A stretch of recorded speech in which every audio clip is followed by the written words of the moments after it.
Welcome to The Deciding Point, our Cracked Racquets weekly breakdown of the biggest storylines happening throughout the tennis world. This week's episode, going to focus on the 2021 Wimbledon, in particular this edition of the show. Going to focus on the results we've seen on the men's side. It does feel like that continuing generational shift, that changing of the guards. Yes, Novak Djokovic is on top of the tennis universe, but you look at guys like Hubert Hurkacz, Matteo Berrettini, Denis Shapovalov, the new semi-finalists at Wimbledon challenging him. 6 of the 8 quarterfinalists at Wimbledon, first-time quarterfinalists at the event. Of course, the other 2 being Novak Djokovic, Roger Federer. But we want to explore all of those themes, all of those topics on today's show. With that in mind, Westoff, roll the credits. Let's get to it.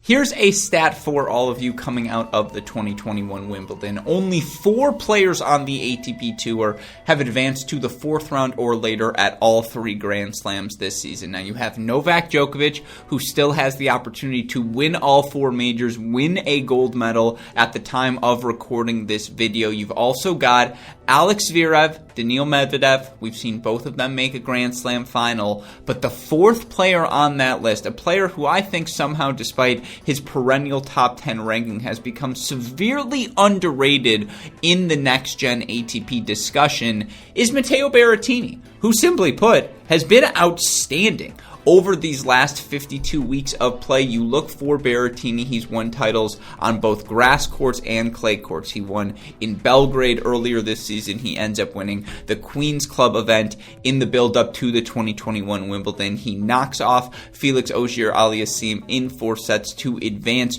to his first semifinal at this event. It's his 2nd semifinal for him at the majors in his career, and he joins Novak Djokovic as the only ATP players to make multiple quarterfinals at slams this season. You look for Matteo Berrettini, the conversation with him has to start with his serve. He's 39-11 overall record-wise, and his last 52 weeks, it's on the back of that serve. He holds over 90% of the time. There are only 3 top 50 players on the ATP Tour who hold at a 90% or greater clip. It's John Isner, Milos Raonic, and Matteo Berrettini. When that's the company you're hanging out with, you are amongst the elite of elite servers on the ATP Tour. You also look for Berrettini, career highs for him in return points won, career high for him in break percentage. And while those numbers still aren't in the top 20, top 15 range like some of his next-gen peers, he's gone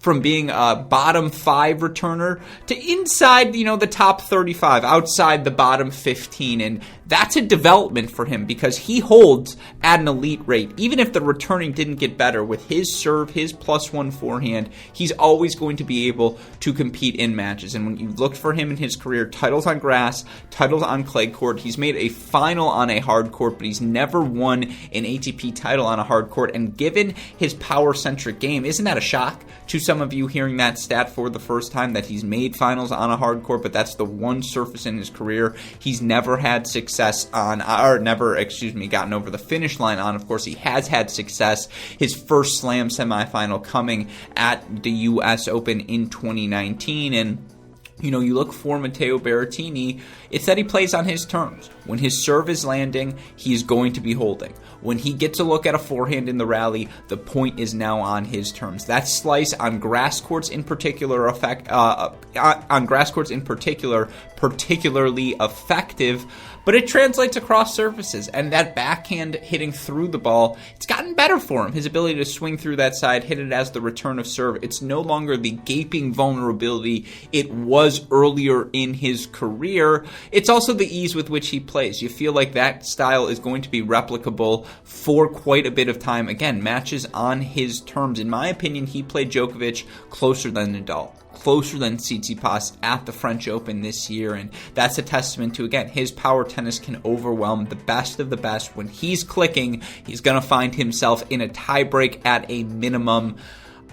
I think it's time we start discussing him with the likes of Zverev, Medvedev, Tsitsipas, and I know those guys have slam finals, and he doesn't.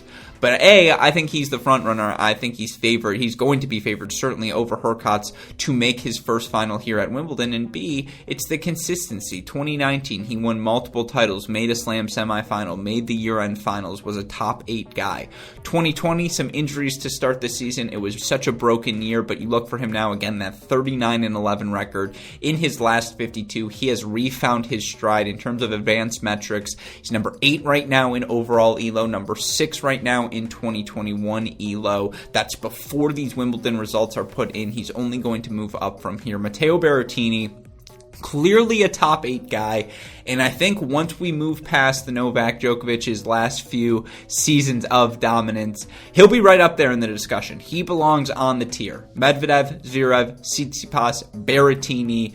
Rublev is right on those fringes. Guys like Sinner, Shapovalov, FAA, they sit on the fringes as well. Berrettini no longer on the fringes. He's amongst the elite in men's tennis, and it's time that we start discussing him as such.